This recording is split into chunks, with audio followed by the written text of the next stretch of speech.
Genesis chapter 48 discusses Yaakov, Jacob's end of life really in Egypt. The last 17 years of his life he spends in Egypt. Reunited with his love, his child, Yosef. When Yaakov feels like he's on his deathbed, Joseph gets a message and he hurries to his father, the Torah describes, and he brings with him his two sons. His sons were Menashe and Ephraim. Now, if you recall previously in the Chumash already introduced us to these boys when they were born. They were born already before the years of famine in Egypt.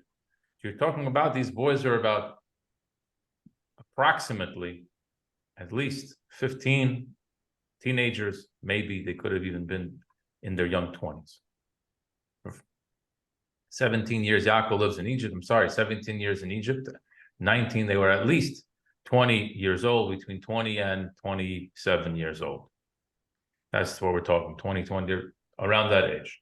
So in their young 20s, we'll call it. And he wants to bring his two sons to his father for a blessing, to receive a blessing before his father dies. That's a very normal, appropriate thing to do. And the Torah describes in detail how he sets them up, and he puts the Menashe, who's the older one, on Yosef's left side, and Ephraim, the younger one, on his right side, so he can walk closer to his father, and then they would be situated in the reverse, to the father's right and left, and he would just have to take his two hands and put them on his head. But Yaakov crosses over, right? He does the crossover move. The original crossover move wasn't a basketball move. That was Yaakov's crossover move. And he takes his right hand, which signifies more strength, and he puts it on the head of the younger son, Ephraim. And Yosef is all startled, what's going on? No, Dad, you got it wrong. And his father says, no, I know what I'm doing, don't worry. Stay in your lane, I know what I'm doing, my son. They'll both be great, but Ephraim is going to be greater than Menashe. Okay. We're going to focus today on what happened before the blessing was given, before the crossover. The Torah says like this: And it came to pass after these incidents, and it was told to Joseph, your father is sick. She took his two sons with him, Menashe and Ephraim. And when Yaakov sees them, Yaakov asks Joseph the following question: Mi Eile, who are these? Who are these people? And Joseph tells his father, Bonaihem, they're my sons. That God gave me over here. And Jacob says, bring them to me and let me bless them. So Yaakov asks, who are they? Joseph responds, they're my sons who I had in Egypt. And then Yaakov blesses them. But before Joseph introduces them to his father, he wouldn't give them a bracha. He wouldn't bless them. That's what it seems. He asks, who are these people? What are they doing here? Which is a very strange question to ask. You're their grandfather. What do you mean, who are they?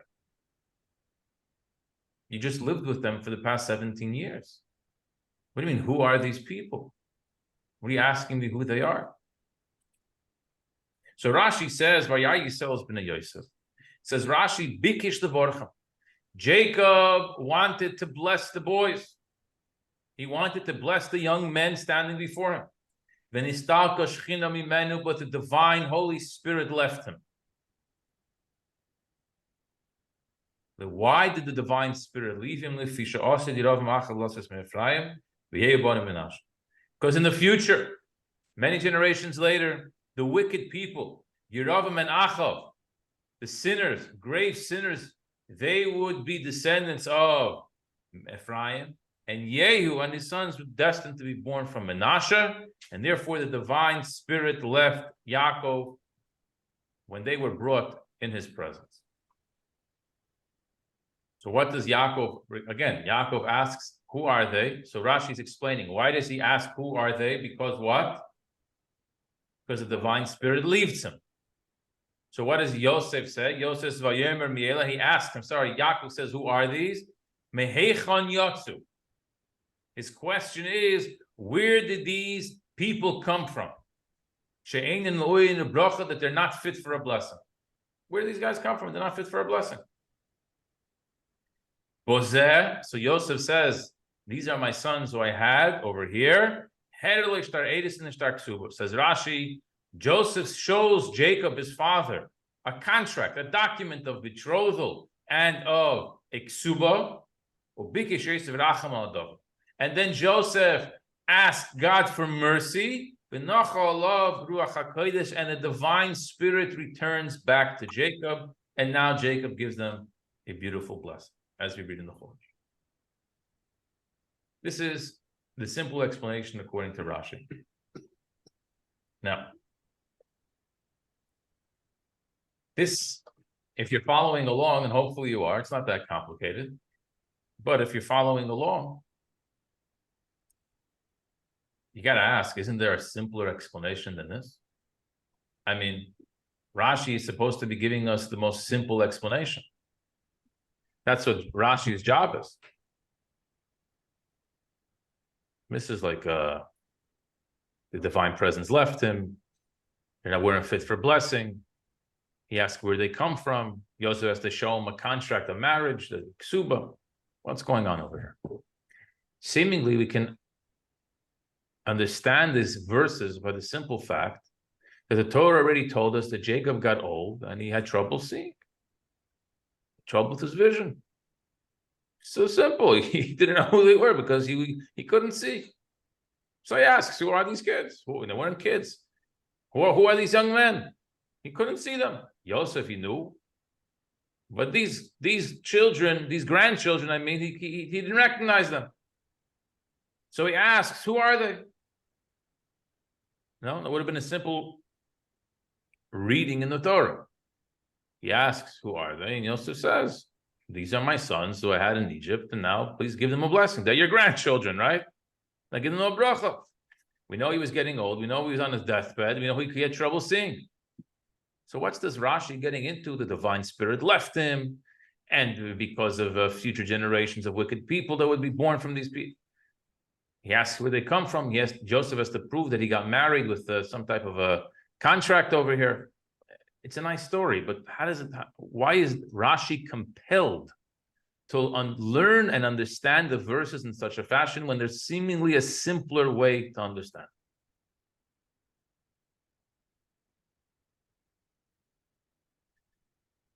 Now, this is, in 1964, the Rebbe's mother passed away. The Rebbe's mother is Rebbe Tzanchana. She passed away right after Tun Rosh Hashanah and Yom Kippur, the 6th of Tishrei, 1964, Tafshin Chof Hei. And from then on, from next Shabbos on, the Rebbe introduced a whole new method of teaching and understanding and studying Rashi. Up until the Rebbe, 1964, in late 1964, the idea of studying Rashi, the way the Rebbe studied Rashi, wasn't present and revealed in the Jewish history. And it was like a whole back and forth the way it would go. People would write into the Rebbe questions, the Rebbe would answer, the Rebbe would give an explanation, and people would ask on that explanation. The next week, the Rebbe would address some of the questions that came in during the week on the explanations that he gave to Rashi, answering those questions. So it was a lot of spirited study around Rashi by the students and laymen alike to try to guess what would the Rebbe talk, which Rashi would the Rebbe focus on this week. What would the question be? What would the answer potentially? And then afterward, the Rebbe spoke, would try to dissect what the Rebbe said. So the Rebbe addresses these Rashis, tries to explain these Rashis, what compels Rashi to understand the verses in such a fashion, seemingly departing from the simplest interpretation of the verses, which Rashi is all about simplifying the text for a 5-year-old student. If a 5-year-old student were to study, Rashi says, you may have a question, I'm going to write my interpretation to address the questions that you may have. Not for the scholar, it's for the simpleton. So seemingly there's a simpler way. So why is Rashi going in the more scholarly way? departing from his usual characteristic writing. So the Rebbe explained that there is a reason for this. Rashi has a very compelling reason for this. And that is, we know in 2 generations earlier, in the times of Yitzchok, or a generation before Yaakov, the Torah tells us that Isaac was old. Isaac got old. What happened when Isaac got old? Couldn't see. And what happened? He called for his sons for a blessing. So, right? Because he said, I don't know when I'm going to die. Since I don't know when I'm going to die, let me give the blessing now. In other words, it's normal.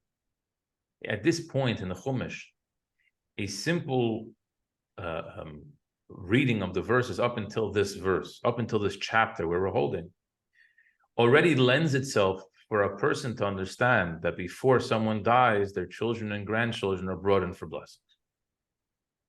So when Yosef walks in with 2 of his two children, who Yaakov knew Yosef has 2 children because they were actually studying with Yaakov and assisting Yaakov for the last 17 years of his life, Yaakov knows this. So although his eyes may have been weak, his mind was still sharp. There's no question about that.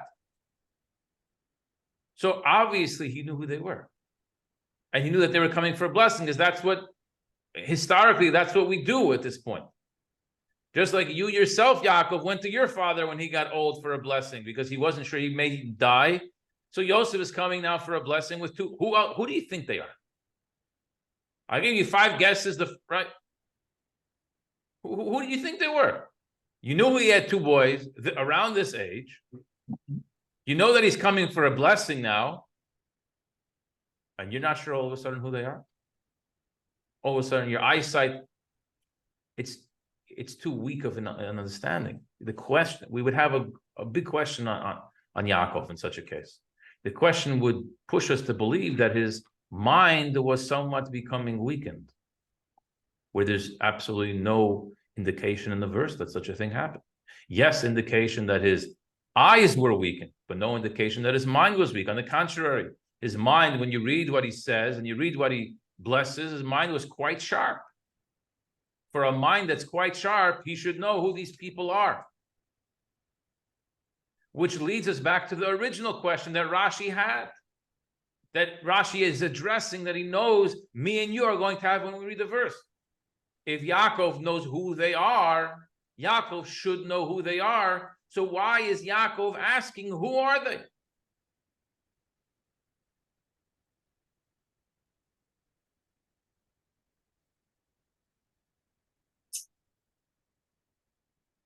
And for this, Rashi has to address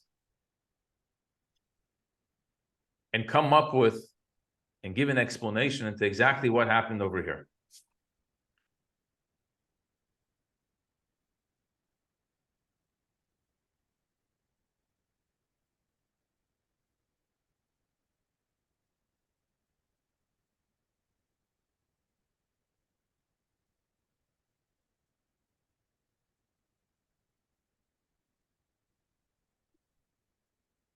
Let's imagine we're Yaakov for a moment.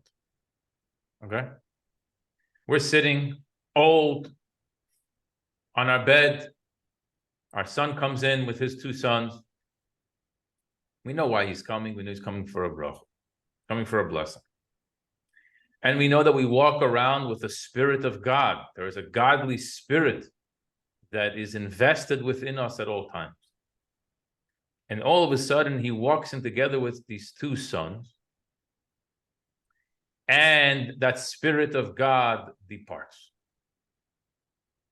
The Spirit of God leaves us. What do you think Yaakov thinks at that moment? What's going through Yaakov's mind at that moment?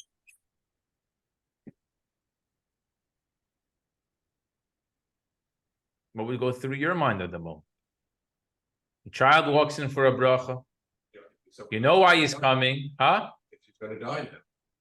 The Spirit of God leaves me right now. As you're about to get a blessing. As you came in, you're asking me for a bracha. Now the Spirit of God leaves. Why is the Spirit of God leaving me? That would be my first question, right? Question mark. Alarm goes off in my brain. What's going on over here? Why is the Spirit of God leaving me? Answer to that question, automatic instinctive reaction is, the reason is because God doesn't want me to bless them. 1 + 1 = 2. I have the Spirit of God. You walked in for a blessing. The Spirit of God left me. Obviously, God doesn't want me to bless you. What do you mean the Spirit of God left me? How does he know? I don't understand. Because when you have something and you no longer have it, you know it's gone. You want to know what the feeling is? I can't tell you because I never had the Spirit of God on me, huh? It was a vision. No, a vision. A vision for the future. So almost like a prophet. Well, actually, we'll discuss in a second in detail, a little bit more detail. We'll get into that in a moment. But in a general sense, this, when we say Ruach HaKodesh is holy, a Holy Spirit means a spirit that allows a person to sense the future. How clear that vision is, we'll discuss in a moment. So I have a sense of the future at all times, and all of a sudden you walk in for a blessing. That's why you come to me for a blessing also, because you know I know what you need. I know that my blessings are more valuable because it's not just what you need today in this moment, but it's a blessing for the future, for future generations, right? And now it leaves me. Why? Because it must be God doesn't want me to use that to bless you because you're not fit for a blessing. That's the fact that Yaakov has in his head right now.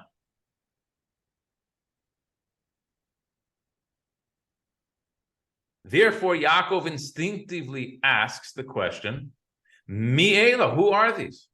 Now, that question, who are these people, cannot mean literally who are these people, because you know who they are. Wait, who are they? You know who they are. Now, let's go back for a moment. It's like, who are these? 1 second.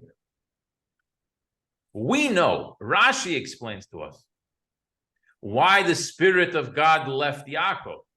Because in the future there would be evil, wicked people born from these two sons of Yosef, Achav, Yehu. We know that, but Rashi doesn't say that Yaakov knew that. Yaakov had no idea. Yaakov just knows that the Spirit of God left him. God didn't come and say, "Hey, I'm taking this away from you because of X. I don't want you to give these people a blessing because of X." That's not what happened. That's not how it works. God, he senses the Spirit has left him. He has no idea why. The only thing he knows is God doesn't want me to bless you. That's quite obvious. So that's the Yaakov's calculation.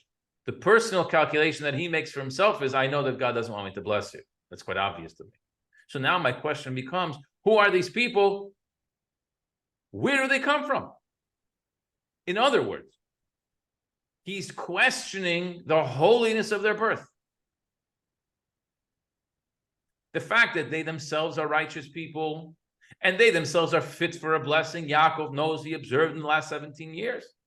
Yaakov sees what they're up to. Yaakov sees what they're made out of. Yaakov sees how they live in Egypt without having had a Jewish community, alone, isolated from the rest of the Jewish world, which was Jacob's family. They still were able to maintain their own identity and pride. That's fascinating. That's wonderful. That's deserving of blessing. Says Yaakov, I know who these boys are. It can't be for a mistake that they made. It can't be for evil that they have done that God has removed the Spirit of holiness from me. So what's left? The only other option in Yaakov's mind is what Rashi explains, Mehechan yatsu. Where did these people emerge from? They're good people, but perhaps they come from a bad marriage. Perhaps they come from an unholy marriage. Perhaps they come from an unholy union. And that could be the only reason why God doesn't want me to bless these two individuals. Mehechan yatsu elu, said Rashi. From where did these come from? She'enan re'oyin lebracha, that they are unworthy for a blessing. That was Yaakov's question. Now Yosef gets the problem. Yosef understands quite well. The question is addressed to Yosef, and Yosef now has to respond to his father. How does Yosef respond to his father? Yosef responds to his father, says Rashi, by saying that these are my sons who I've had here, and then he pulls out what Rashi calls a shtar edersin and a shtar ksuba, a document of betrothal and a ksuba document to show his father that the marriage was indeed a holy marriage. Then Yosef has to beseech God for mercy, and the spirit returns to Yaakov. That's what Rashi explained.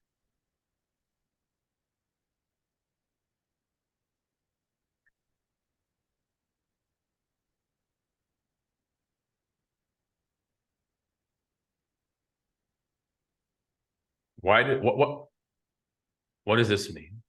Yosef addresses his father's concern. You have a question on the legitimacy of the marriage. So here's the documentation that the marriage was a valid marriage. Now, let's stop there. Rashi doesn't stop there, but let's stop there. And let's go back to the beginning and see how this plays out. Yaakov has the spirit of God with him. Yosef walks in with his two sons for a blessing. That spirit of God departs from him. Yaakov understands that God doesn't want me to bless these two children, these two grandchildren, right? For some reason. That reason cannot be for their own misdeeds because they're good. So therefore, he asks where these emerge from, who do they come from? Perhaps they come from a legitimate marriage. Says Yosef, no, here's the proof they come from a legitimate marriage, right? So what are we left with now?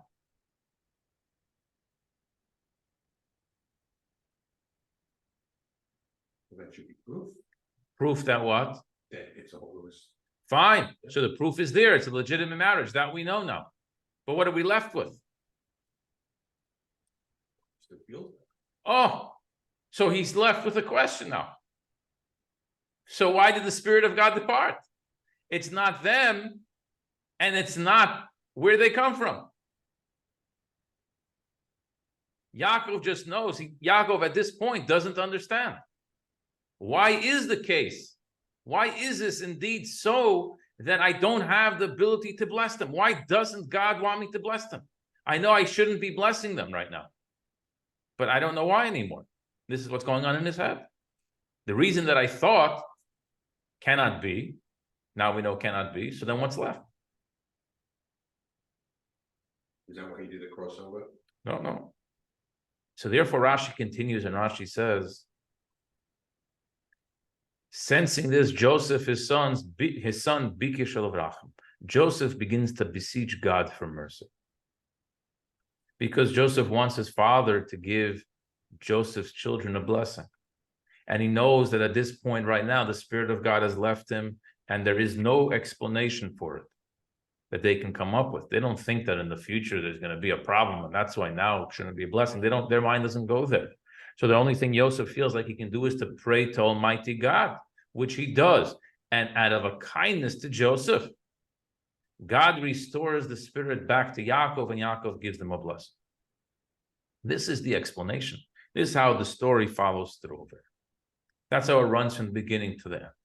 Now, let's for a moment stop and explain, what does it mean Ruach HaKodesh?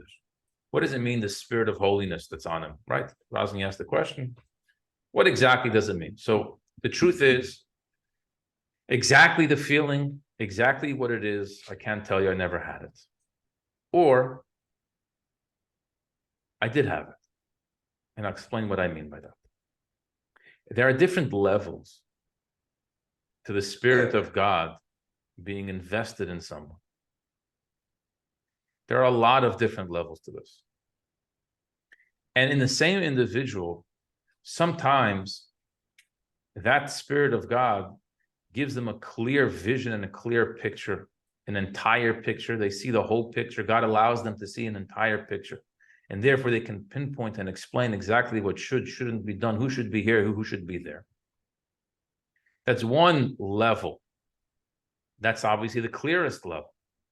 right? Someone who is walking with the Spirit of God, that everything is all future generations, all future time, past, present, and future are all open before them.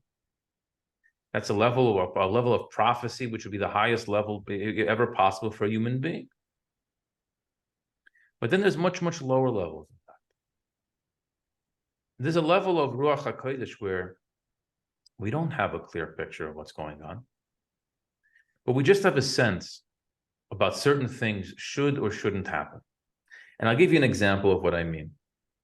It's a current day, but a modern day example of what I mean, the story that happened with the Lubavitcher Rebbe. Now, there was a gentleman by the name of Avishai Boxenbaum.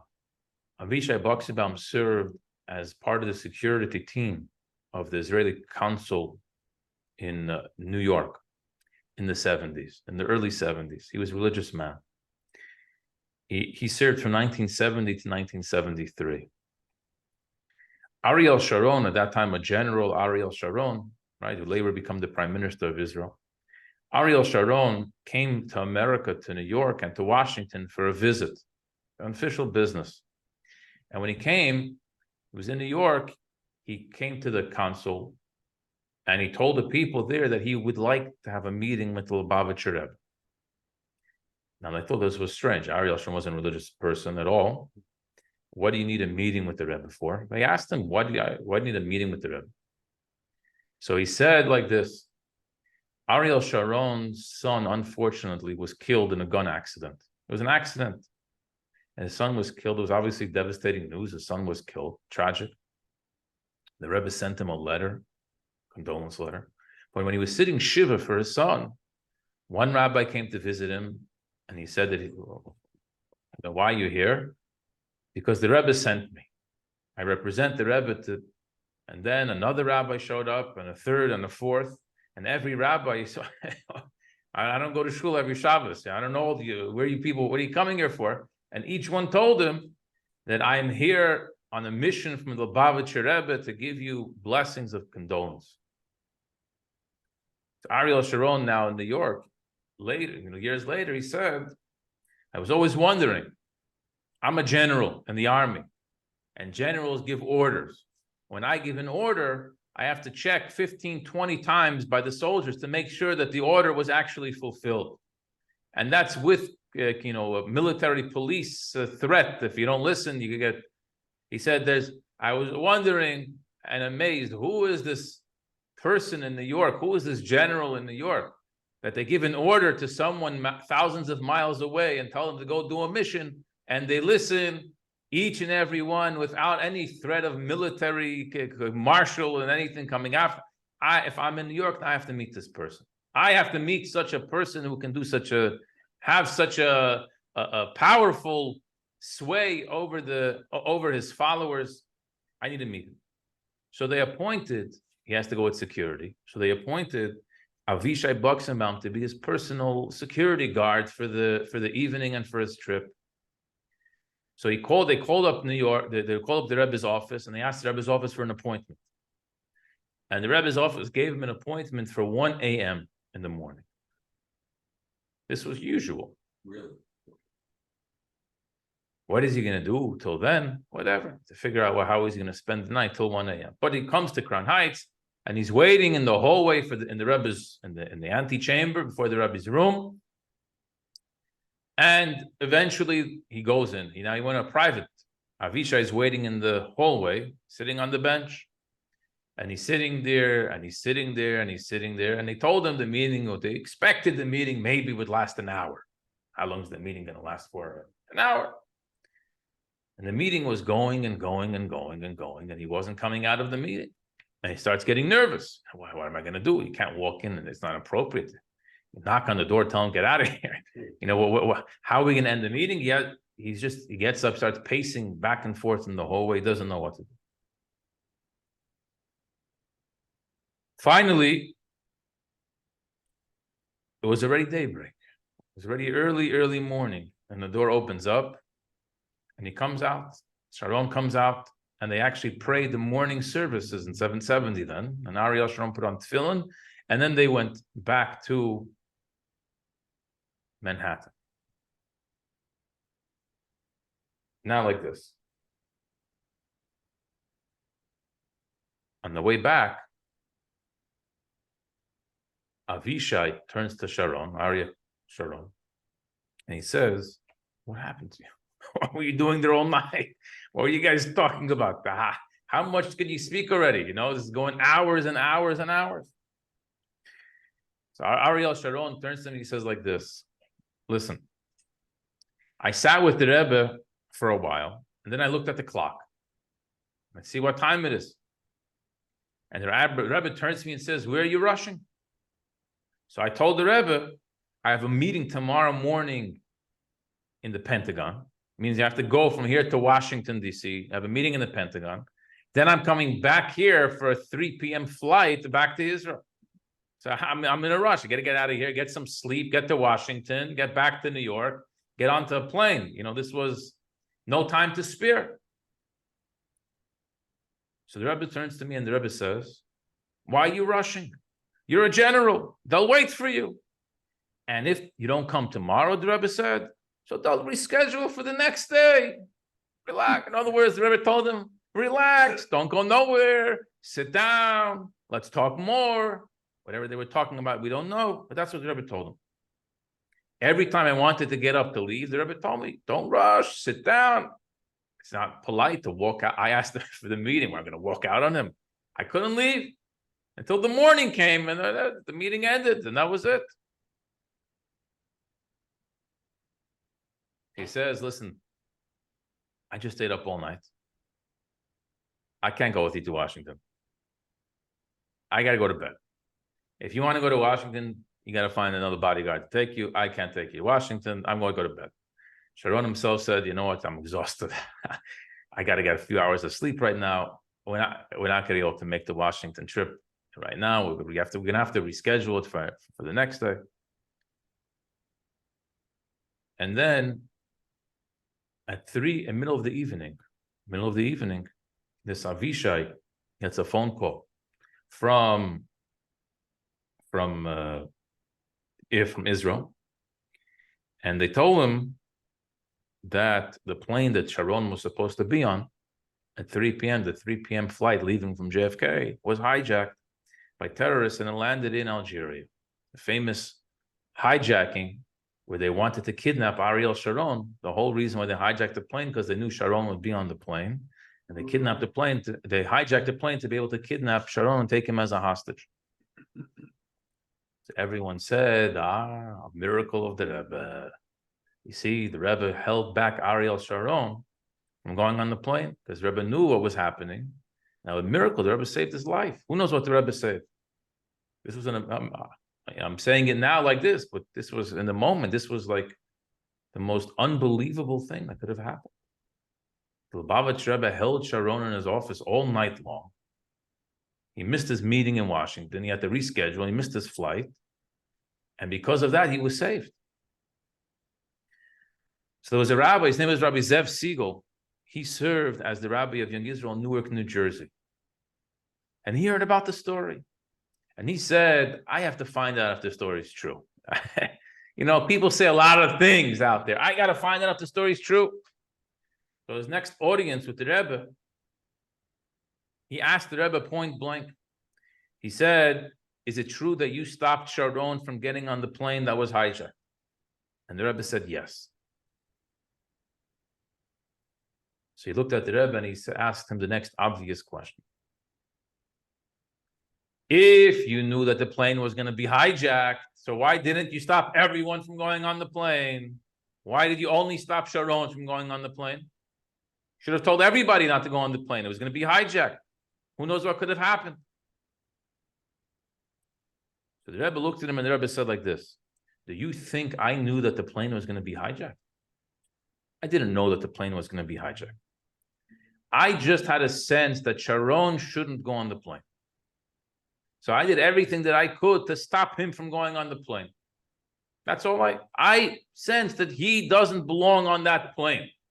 So I made sure that he won't get onto that plane. I have everything else was out of his reach. It was out of his vision." This is what I mean when I say that there's levels to Ruach HaKodesh. There's levels. Sometimes a Ruach HaKodesh, God to give you a spirit that you just sense that this is something that has to be done right now this way. There's no explanation for it. Sometimes it senses in the other way. I can't go there. I shouldn't be going there. This is not the, why? I don't know. I just have a sense. That's why I say maybe I did have, maybe we all had Ruach HaKodesh. Perhaps at different points in life, God has bestowed upon us this, and we didn't even realize it. That we had this holy sense of doing or not doing, or giving advice to someone else, holding back someone else from doing something. Not always necessarily do they listen. That's everyone's free choice to listen. But this is what Yaakov Avinu has. Yaakov Avinu has this sense. And the sense is something is up over here. There's a reason the spirit has left me. Something is wrong. Right? Now that something's wrong, now we figured the whole problem out. The problem is that there's illegitimate marriage. Oh, Yosef comes along and says, no, here's the document. It's not an illegitimate marriage. It's all good. Well, then now what's the problem? I have no idea. Yosef prays. The spirit comes back. Now we can give a bracha. Fine. This is the explanation that Rebbe gave. But during the week, people asked a question on this. And the question was, what exactly did Yosef show to prove his marriage? After all, you want to say he showed a ksuba, the literal word that Rashi uses? Well, that's a modern day invention. That's an invention that came after the giving of the Torah. He showed a marriage contract. Excuse me. That's an invention that was created at the giving of the Torah. So what exactly did he show? It couldn't have been a paper that said, behold, you are betrothed to me. It couldn't have been this. There was no such thing as betrothal before the Torah was given. So what is Rashi saying? What's the explanation? What's Rashi's point over here? The Rambam says like this, Maimonides says like this. It's a fascinating idea, actually. If you want to talk about in the world today, the question comes up all the time about marriage. What is the definition of marriage? Right? What's the definition? How do you define marriage? And from a Torah perspective, actually, there is no such thing as marriage outside of a Torah marriage.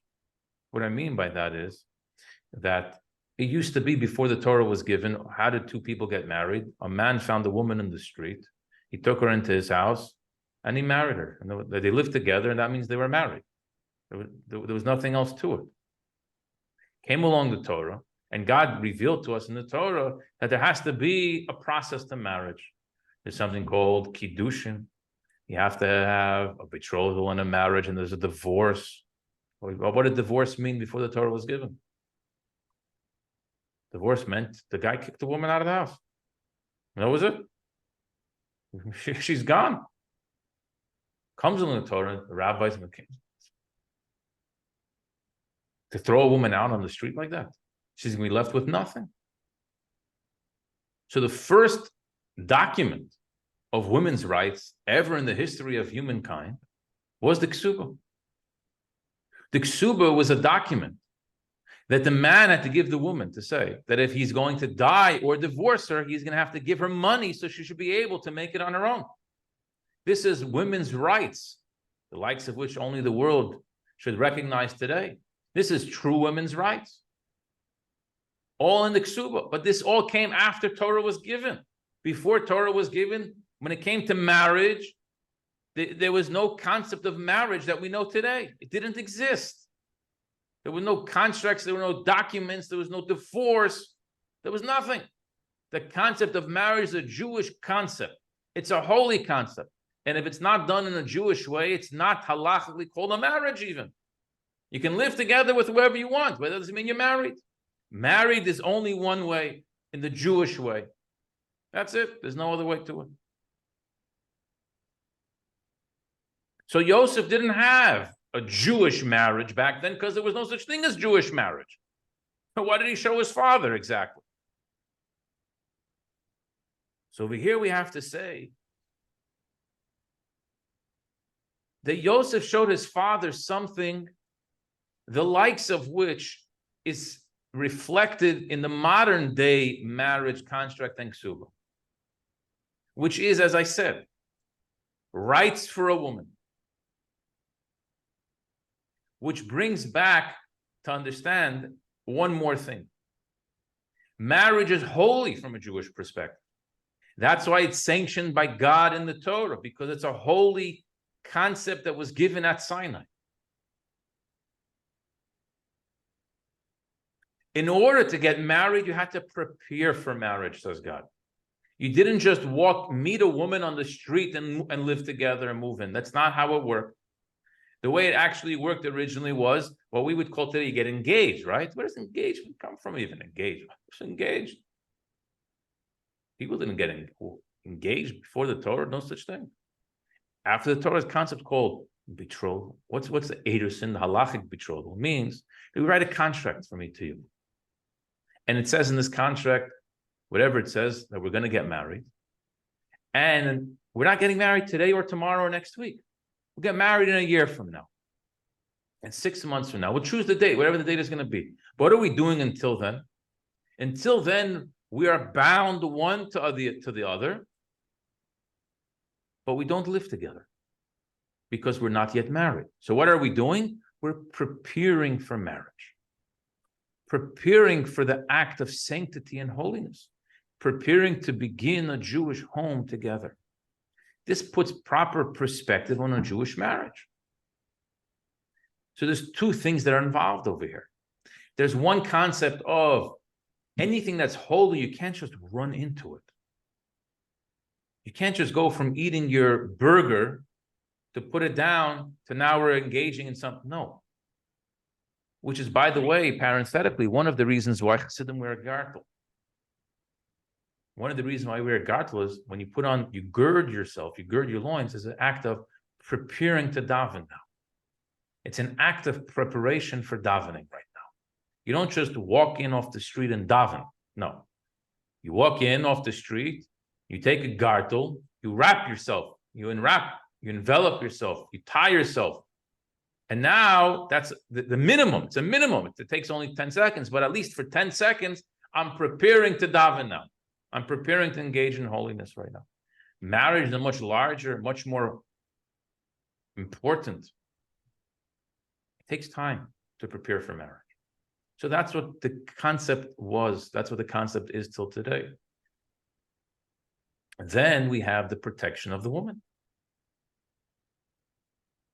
In the ksuba, if you prepare and if you come with the understanding that marriage is holy, you also understand that a woman is holy. You understand that she's just as holy as you are, that it takes two to make this marriage. How is that going to express itself? That expresses itself in this document that says that if I die or we divorce for whatever reason, I owe you money. I'm not going to just throw you out. It doesn't work that way. My responsibility, I have to give you a certain amount to be able to live in dignity. That's what Yosef shows his father. It's not the actual ksuba document that we have today. No. He showed his father that the marriage was done in a way of sanctity. We prepared for marriage and I gave her a bill of protection. She showed him a document that says, this is when we got engaged. And this is the date that we chose for marriage. So we prepared for it. It wasn't something we just fell into on the street. And then he showed his father a document that said, and I promised her that I'm going to take care of her. When Yaakov sees this, Yaakov says, yes, this is a marriage worthy of blessing. This is the Jewish way to do it. And therefore, we're left with the question, why did God take away from me that Holy Spirit? Now it all comes together. Now we understand much better in a much more beautiful way Rashi's words that he writes in an explanation, an elucidation of what happened over here. At the end of the day, it returns. Yaakov never knows. Yaakov never actually understands why God took away that spirit of holiness from him. That was never given to him. Just like the Rebbe said that the plane was going to be hijacked, I didn't know. The Rebbe lived to see the plane be hijacked. Yaakov didn't live to see in the physical world what would happen generations and generations later. Talking about 20, 30 generations later. Yaakov didn't live to see that, obviously. So Yaakov never lived to see why the spirit of holiness was taken away from him. But he knew it wasn't the grandchildren themselves because they lived holy lives. He knew it wasn't the marriage of his son to Asnat because that was done according to the most beautiful way possible as well. And therefore, he was left with a big I don't know. Left with this big question mark. Yosef pleads by God to please return. Yosef is also left in the dark. Yosef also asks of God to return it. God listens to the blessing, to the prayer of Yosef, returns it, and now Yaakov is able to give his grandchildren a bracha. Okay, well, this is the explanation of Rashi. What I want to just end off with, what you see from this is how Rashi has a beautiful way of doing things and teaching us things. We don't always see it right away to the naked eye. And that's why so many books and explanations, interpretations are written on Rashi. But one thing we see is that when we have an explanation, when it makes sense, the aha moment, we see, yes, this actually is brilliant and insightful and actually discusses things that are not deep, but simple. So someone who reads the Chumash, these are simple things that every one of us can understand and appreciate the word of Hashem. And the more we study, the more we dig, the more we discover. Torah is endless. There's never a limitation to the wisdom of God. Torah is the wisdom of God. And therefore, we have to turn it over. As the Mishnah says, turn it over, for everything is in it. And we should grow old and grow great in the study of the Torah. And the bottom line is that when we're discussing marriage, God has responsibility to the Jewish people because we have a marriage with God. The marriage with God is that God is the groom and the Jewish people are the bride. And we got married at the giving of the Torah. Just like then it was introduced to the world. Responsibilities of a husband to a wife and of a wife to a husband. We're both responsible to each other. So we both have to work on doing and giving the other what our responsibilities are. We have to live the way we're supposed to live and make God happy. And God in turn has to provide us with protection and with sustenance and with happiness. These are the things God has to give us with. So the world, we all know today that the Jewish people can use a bigger dose of God's love and attention in a good way. God has been, for whatever reason, God looked the other way in terms of showing us revealed and open love. Many miracles did take place, but the way we can sense with our own senses that it's love and kindness, that we didn't necessarily see. And the world is in a dark place right now. There's too much hatred being spread about God's beloved wife. So it's the responsibility of the husband to provide protection. So dear God, we expect of you nothing less than the perfect protection for your spouse. That's your responsibility to us. And if we are lacking in our commitments to you, so then let us know in a peaceful and kind and beautiful way. And hopefully we will respond back with love and attention and affection and fulfill our commitments as well. And ultimately, the marriage is going to be consummated, the coming of Mashiach. May it happen. Anyone have any questions?